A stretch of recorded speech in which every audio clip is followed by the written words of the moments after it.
You ready for this? All the mod cons in this room. Go on. You ready for this? Oh, mate.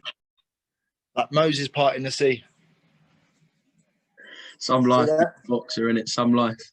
It's not all bad, is it? I don't know if you can see it. That's I think it's the old Texas Rangers Stadium. I'm told they got a new one now. There, Global Life Field. What's and Texas around the back Rangers? side is the AT&T where the big fight's taking place. What's Texas baseball, Rangers? Baseball. Cool. Right, yeah. Yeah, I ain't up to date I on my might really Americans. be mugging myself off then. It might be something completely different. Yeah. Yeah, I'm sure it's baseball, yeah. Hope so, anyway. Right. It's not Stamford Bridge, is it, mate, or the Emirates? No, not quite. Well, I don't know about the Emirates. I say it's not quite Stamford Bridge.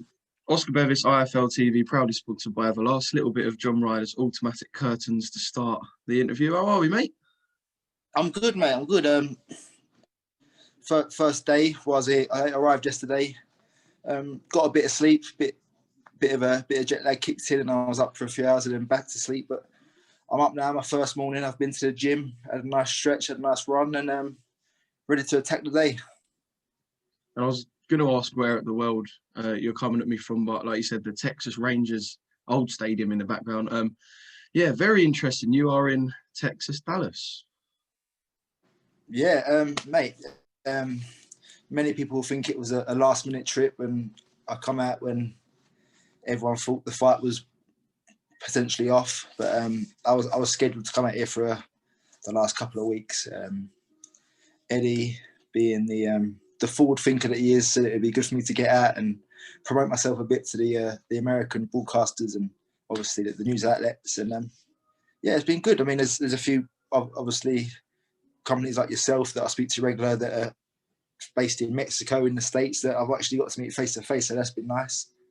But yeah, I mean, it's a nice trip, and I think the fight week is really going to be in force today. Yeah. So Tuesday night, your name starts floating around as essentially, like you said, the man who people think will fly out to fight Canelo in place of Billy Joe. I messaged you. I was like, look, surely this ain't happening. Surely not. And we had a little chat on FaceTime, and I don't know, you said it's actually quite nice, even though you knew you wasn't going to be stepping in for Billy, just to see your name floating about. You sort of don't want to put the rumours to bed because it's nice to see John Ryder floating about all the outlets. Do you know what I mean? Well, yeah, that's it, mate. But the thing is, I was coming out anyway. My weight's good. I'm in preparation for a fight. I don't want people to think that I'm overlooking Dave Morrell. I've been training hard for this, and it was purely coming out here for a bit of promotional purposes. But listen, if an opportunity like that comes up, and they don't come knocking often, so you got to step up and take it. So listen, if it had come about, then mate, I'd have took it in a heartbeat. But I think the right things happen now. Billy Joe's he's dug his heels in and he's got his way, and rightly so. I mean, he's obviously got his tactics in place, so I think it's going to make for a good fight. Yeah, I remember coming down to the Matchroom gym when we spoke about you. I don't know, you were one of the names, perhaps the front runner to fight Canelo. Bernard Hopkins said John Ryder is going to be the man to fight Canelo. You told me you were training for Canelo as well. So I suppose it's not like if you were to jump in anyway, you were just jumping in at short notice. You sort of trained for him a bit as well. Listen, Canelo is probably the fighter I study most. I like his style. He's a short, stocky fighter, a bit like myself, obviously an orthodox. But listen, I've watched most of Canelo's fights throughout his career.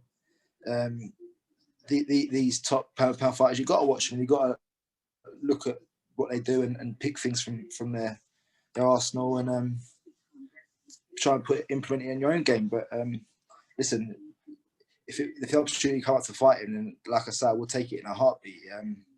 He's a great fighter and a pound for pound number one, but I want to test myself against the best.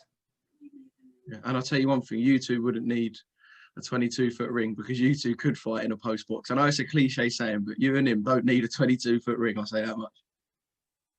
Well, that's the thing. I mean, so much has been made of this big ring. Can you imagine if Billy Joe comes out now and just stands toe-to-toe with him and just starts having it in a phone box situation? It'd just be crazy, wouldn't it?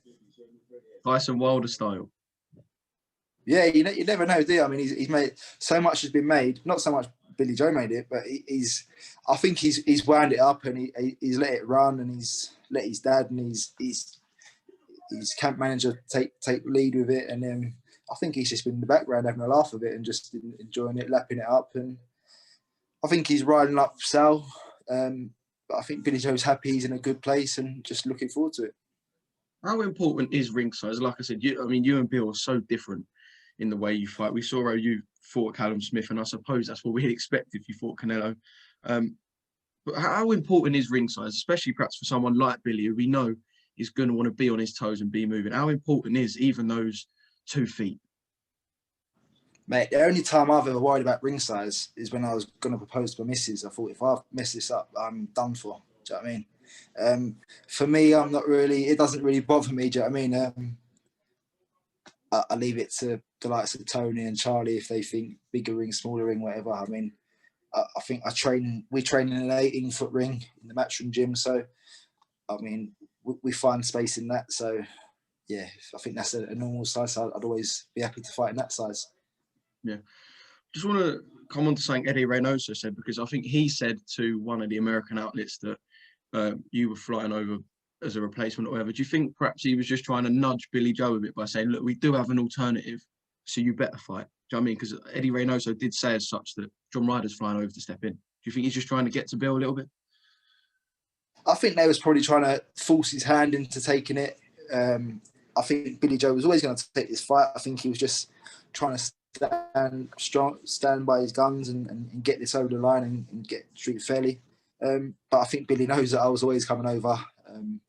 Obviously, Dan Lawrence is in camp with Josh Taylor. I think he mentioned to Billy Joe last week that I was coming over. So I think deep down Billy knew that I was over, and I don't think he read too much into it.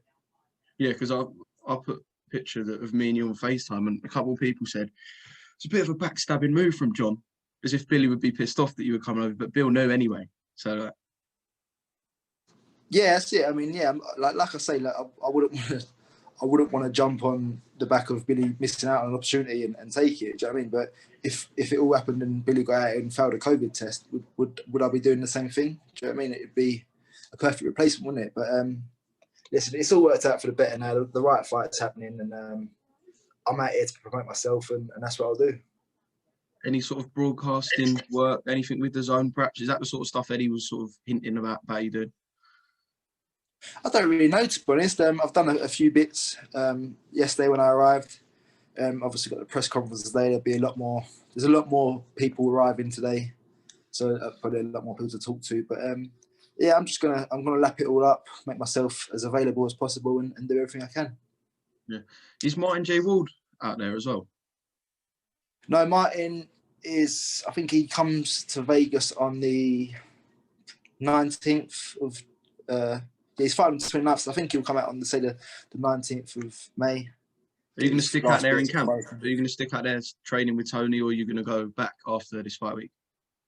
No, I'm back on Sunday, back Monday morning. I'll be in the gym for a couple of weeks with Tony before he leaves.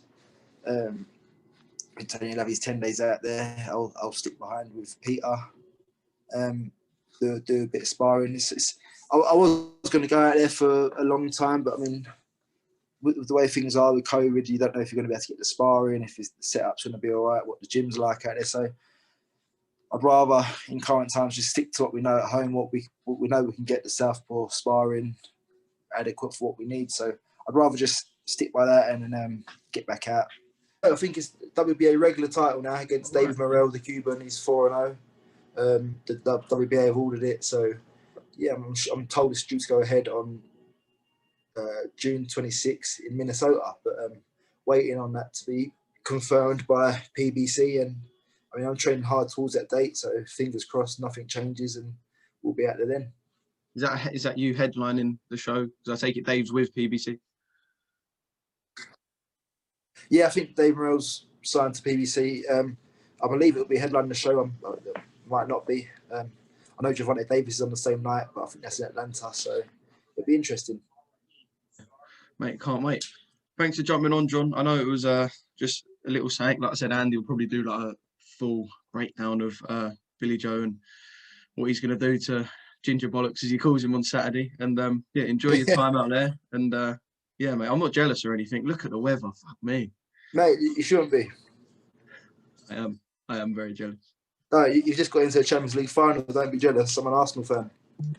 Oh, actually, yeah, that's one thing I really ain't jealous of. Fair enough. You know what I mean? It could be worse.